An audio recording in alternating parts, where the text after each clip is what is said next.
Welcome back, everyone, to Giggle and Grow. It's your girl, Courtney, and today we're doing something a little bit different. So, this is a solo episode. It's just me, a mic, and a whole lot of realness today, ladies and gentlemen.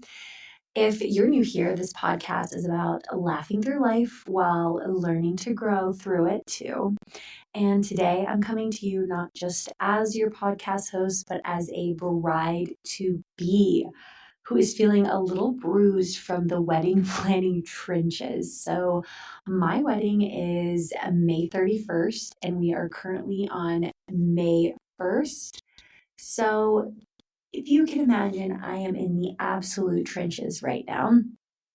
And I just want to get this out of the way. Being a bride is not all Pinterest boards and champagne toast. Sometimes it truly is confusing. It's frustrating. There are sleepless nights and, yeah, even full blown nightmares. Literally, last night I had a nightmare. My hair and makeup vendor has been giving me so many troubles that I actually had a nightmare about it last night. And it's not fun, this part, but it's something I want to be real, raw, and authentic with the listeners. And I want to tell you guys my experience because I know that you probably go through the same thing too. And so I want to share my experience. I want to get it out there, and hopefully it helps the brides that are listening in today. So let's explain everything first, because I know it might sound dramatic, Courtney, you're having nightmares over a vendor, but let me just explain. This vendor has been an actual nightmare in real life. So her communication, practically non existent. When I first booked her, she was great. We were on the phone, didn't have issues. But she asked me several times what the location of where we were getting ready at was. And I told her multiple times where we were getting ready, and she would not email me back. So she's using this tool called Honeycomb, which overall was a very frustrating tool, in my opinion, because for some reason, when I emailed her, she wasn't getting my emails. So I should have seen the red flags. That is the biggest learning lesson I see throughout this whole thing is after she ghosted me the first time, I should have known where to go after this. She literally ghosted me 3 times. Where am I getting ready? And just hiked up her prices for my rehearsal dinner without even letting me know, which is very frustrating. And so after she hiked up her prices, I was like, this is the last straw. I wrote a full-blown email to mutually terminate the agreement. So I am pretty much fingers crossing right now because it's been such a stressful day, but I'm honestly just trying to stay calm, try to remember to breathe, and try not to cry through this because I feel like, again, I want to be as honest with you guys, and this is part of it. Like, sometimes things get frustrating, and I think that it's okay to share it. It's okay to get it out there. What no one tells you is that when you're dreaming of something for so long, like your wedding day, you don't expect it to feel like a battle. You don't expect to have to fight for basic communication or feeling like your vendor doesn't care. You go into this thinking everyone wants to help make your day magical, but not everyone brings that energy. And when that happens, it messes with your vibe. Suddenly, you're second guessing, feeling unheard and stressed about some things and scared even. And one of the things that I began to do that has been really helpful is just be open with the people around me and telling them how I feel. Being open with my fiance. He truly wants to make this day special for me, and he truly cares. And even though hair and makeup really isn't a huge deal to him, it's a big deal to me and it's very important to me. And so, what I found was by sharing this with him, I was able to get his help on the termination email. I was able to get quite a bit of relaxing energy coming through him. I mean, he truly made me feel so much better about myself, and the fact that it's okay to feel upset when somebody doesn't communicate. And so for like one of the biggest tips that I want to tell all of my brides is like, when you go through something like this, when you're having to switch a vendor within the month of your wedding, it's okay. It's okay to tell your fiance. It's okay to tell your friends. It's okay to get it out there. Do not feel like you are the only person that cares about this. Like, I even told my wedding planner, she has my back. And honestly, I just told her and I felt so much better. So, what is this day really about, right? What is the wedding really about? That's another tip that you need to think about when you're going into all of these things. Let me take a deep breath. And maybe you need one too. So we'll do it together. One big deep breath. Because here's the truth. This wedding is not about my hair. It's not about my makeup. It's not about the perfect photo or impressing anyone. This day is about love. And it's about the person I get to say I do to. The one who sees me puffy eyes, bad dreams, stressed out bride, and all, and says, "You're beautiful. Let's do life together." It's about our story, our future, our families coming together. It's about joy, commitment, surrender, and celebration.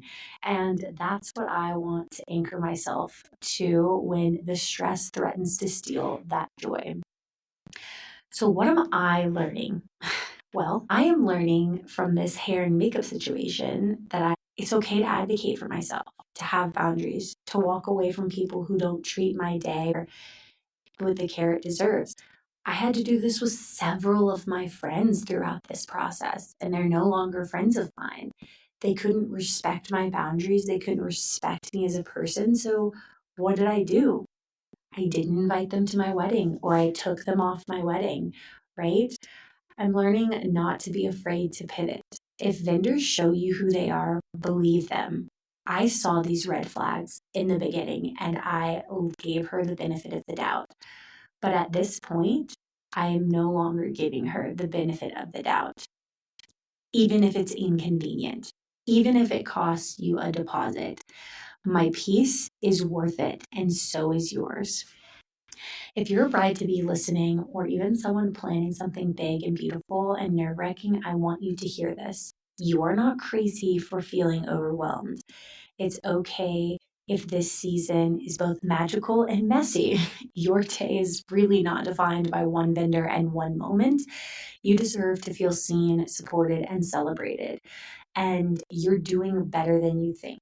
And I say this to you all while I also say this to myself, because sometimes we're so hard on ourselves and we shouldn't be. And like, can we talk about the pressure to be the chill bride for a second?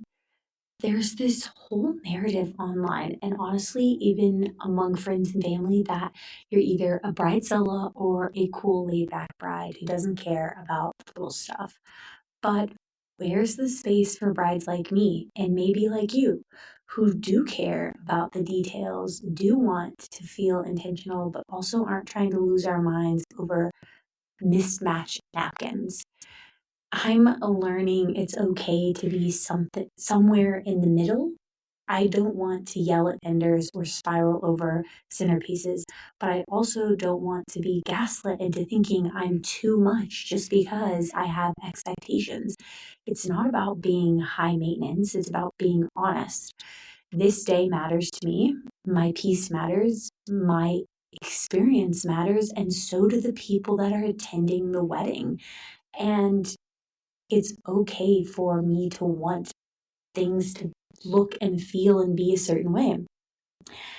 With all that being said, if no one's told you lately, you're allowed to care, you're allowed to speak up, you're allowed to want it to be beautiful and to protect your energy. But remember, respect people, be civil, and respect yourself, and remember who you are and stay grounded through the whole process, because that is what can be a really hard. because this vendor relationship breakup that I'm going through, here's the really thing. I'm still deciding.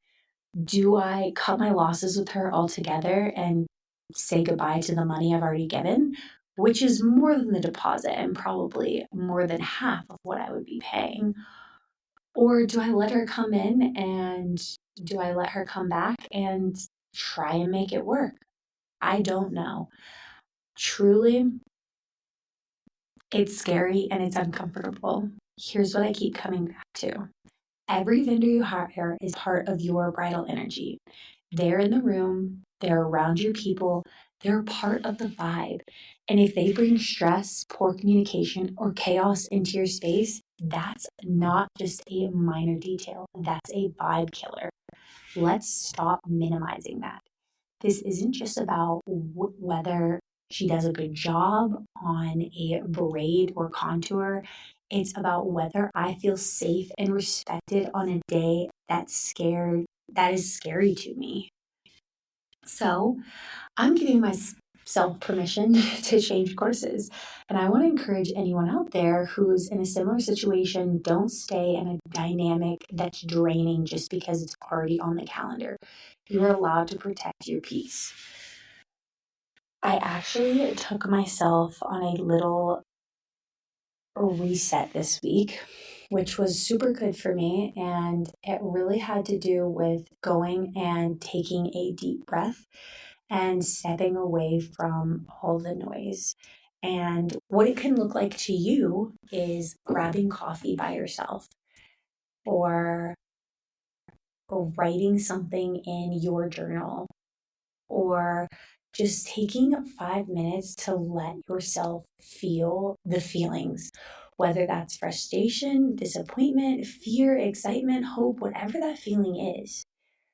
And what I found out was when I gave myself space, I started to remember why I'm doing all of this.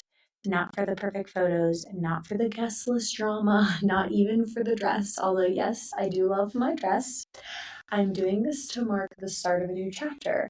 I'm doing this because I'm in love, because I found a partner who makes life sweeter, even when it's hard, because I believe God has brought us together for bigger than even ourselves. And if I lose sight of that, even for a second, I know I can come back to it. So here's another truth bomb that I'm going to give you all. Perfect is a myth. And honestly, it's kind of boring. Think about your favorite memories, the ones that make you laugh or tear up or feel something in your chest. Were they flawless or were they full of personality, spontaneous you, and even a little chaos? Because I know for me, when I look back on things like that, what's meaningful and what I enjoy is definitely the times where I'm not perfect. What if we let go of this pressure to curate a perfect wedding and embrace the idea of a meaningful one? One where maybe your eyeliner isn't symmetrical, but your heart is full. One where the playlist gets messed up, but your people dance anyways. One where you cry during your vows and your voice shakes, but you mean every word. That's what I'm aiming for, is a real, raw, and authentic Courtney. And Brett, of course, my fiance. But what I've learned is through this is leaning on God and saying prayers to Him will help you through these times. And I really encourage you to ask God for help, say a little prayer, and take a deep breath while you're doing it, because He will take all of that from you. And I've realized that, yeah, I'm stressed and yeah, I have moments of hard times, but He's doing this with me and I can do anything with God in my heart. And here's how I'm choosing to end the week. I am 3 weeks out from my wedding, and I'm choosing to take deep breaths. I'm choosing to take time with my fiance to talk about the fun stuff, not just logistics. I'm taking breaks from Instagram when I feel like it's too much. I'm curating my own vibe playlist, yes, including songs that make me feel confident and grounded and lit up inside. I'm letting myself feel all the feelings, but I'm also reminding myself I don't have to live in stress. I can choose joy, I can choose perspective, and I can choose presence. And honestly, that's the vibe I want to carry into my wedding and into this next chapter of life. Well, I know that was a lot. I know it was real. And although, friends, that's it for today. If you're still here, thank you for listening and holding space for letting me be honest today. If you've been through something like this, DM me. I want to hear your story. In the meantime, keep giggling and growing. And remember, you don't have to have it all together to be full of love. Mwah. Talk to you guys soon. Bye.